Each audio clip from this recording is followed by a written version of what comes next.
Are you thinking about homeschooling and have no idea where to start? Well, you're in luck because in this video, I'm going to go through step by step what you need to know before you start homeschooling and how you can start right now.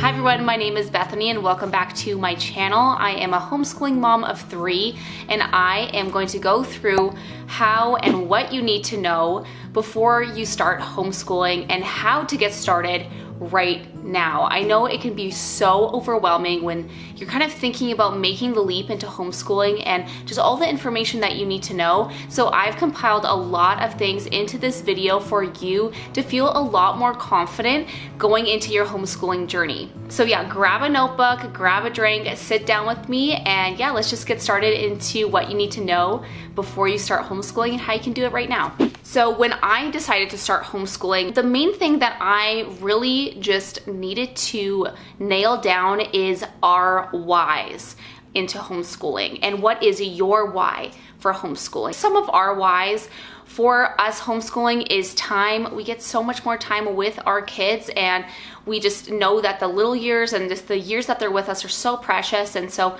we just get so much more time to spend together.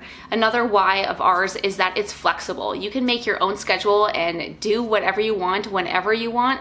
Homeschool doesn't have to be like a public school day. It can be whatever you want, and so that's the amazing thing. It's super flexible. You can homeschool anywhere. Another one is just safety. Knowing that your child is safe and with you, I think, is a huge one these days. But anyway, just some of those are an example of just some of our whys and why we decided to homeschool. So it's really good for you to find a list and just write down, why are you wanting to make that switch or to start homeschooling with your family? Then actually post it somewhere. We actually had it on our fridge for a while because we had quite a few people asking us, like, why are you switching and stuff? And at the end of the day, like, you're gonna make the best decision for your family, regardless if that's homeschooling or not. It's just really good for you mentally to see it, to read it, and to just be confident in it. So the next thing here is you need to understand the rules. So here I'm actually in Canada, but it is similar in the US, where you need to know the specific rules and regulations for homeschooling in your state or your province. So every single one is different, and so you're gonna need to do some research. So I'll actually have links down below for you guys for province and state regulations for each one, so you can find that down below. So for one example, in where we are, we need to enroll with a school or a school board.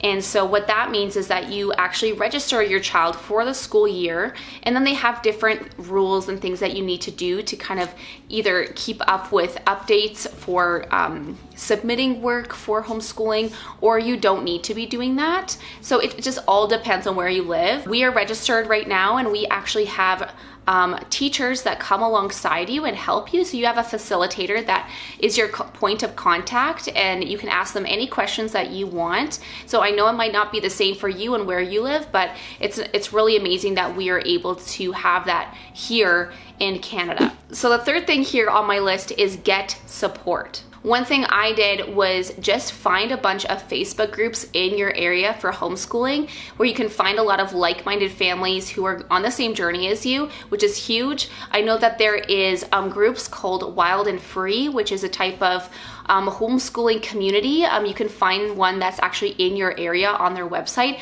Again, if I'm mentioning any links here in this video, I will actually have them down below for you guys, so you can go check that out. Another great thing is I actually followed a lot of Instagram homeschooling accounts that were just really encouraging and had a lot of great resources for me to follow along with. And also there's a lot of great YouTube channels out there who talk about homeschooling and things like that, and curriculum, and also a lot of that stuff too, and I'll get into that in a minute. There even might be some co-ops or homeschooling groups that you can get together with other parents and kids in your area, which is also great for socialization, not just for your kids, but for you as well. It's just so amazing when you come together with people who are like-minded like you, and just to feel supported in your decision to homeschool. It is absolutely amazing, and I truly believe that doing homeschool shouldn't be done alone. You're not meant to be just cooped up in your house all by yourself. You're meant to do it with community, and I find that once you find that community, it is 10 times better and just so much more enjoyable for everybody. So the next thing here on my list is curriculum. Now I know for myself, this was the most overwhelming part about homeschooling for me. And just because there's so many options out there and it's so hard to kind of figure out where to start. So the first thing that I would recommend is figuring out how your child learns best, whether that's visual, auditory, or hands-on. Once you kind of find out which way that they learn best, it's really easy to find curriculum that fits their needs in those areas. It can be a lot more personalized for your child, and so you're not doing curriculum that really isn't helpful to them and it's not really helping them learn very well. And so once you kind of figure out what kind of helps them learn best, is where you can kind of just get a good starting point. Okay, so once you kind of have figured out which style your child learns best in, you can kind of figure out what is your teaching style.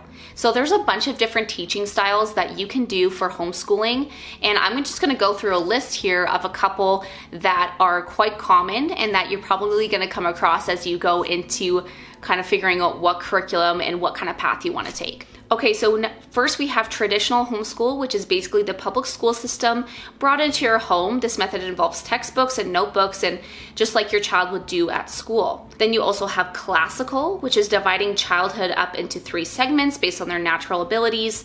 This language-centered method involves a lot of rote fact learning in the early years, a lot of memorization followed up with application of logic and rhetoric in the more advanced grades. Now we have Charlotte Mason, following the teachings of Charlotte Mason, who believed that children should love to learn, and as teachers, we should facilitate that. This method used living books, typically fiction books that bring people and events to life. Now we have unschooling, also referred to as child-led or delight-centered learning.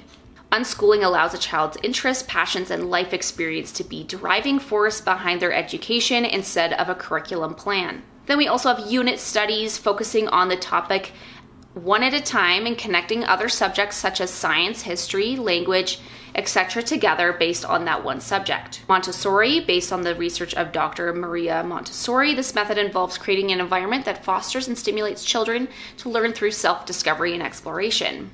Waldorf, a method that focuses on the whole child, heart, hands, and mind, using art and nature, myths and folk tales, etc., based on the educational foundations of Rudolf Steiner.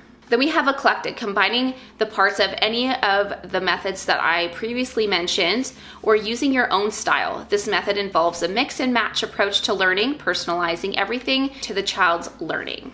So I would probably put myself in the category of eclectic. I am still quite new into my homeschooling journey. I've only been doing it for about 1.5 years. But I am still learning so much and kind of figuring out what my teaching style is, which totally can take some time.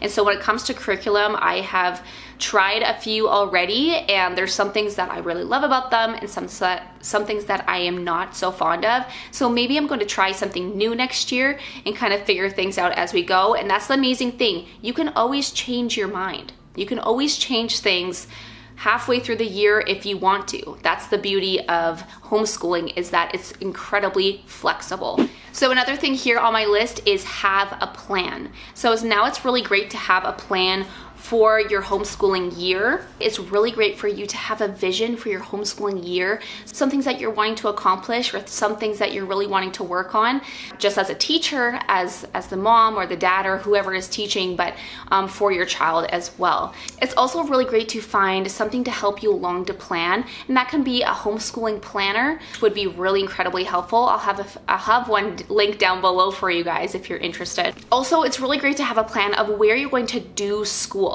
So with homeschooling, you can honestly do school everywhere, but a lot of times when we're doing a lot of copy work or writing or math or things like that, we're doing a lot of it at the dinner table. So when I was first into homeschooling, I decided to kind of create a homeschooling room for my daughter. And honestly, my recommendation is just to figure out what works best for your family first.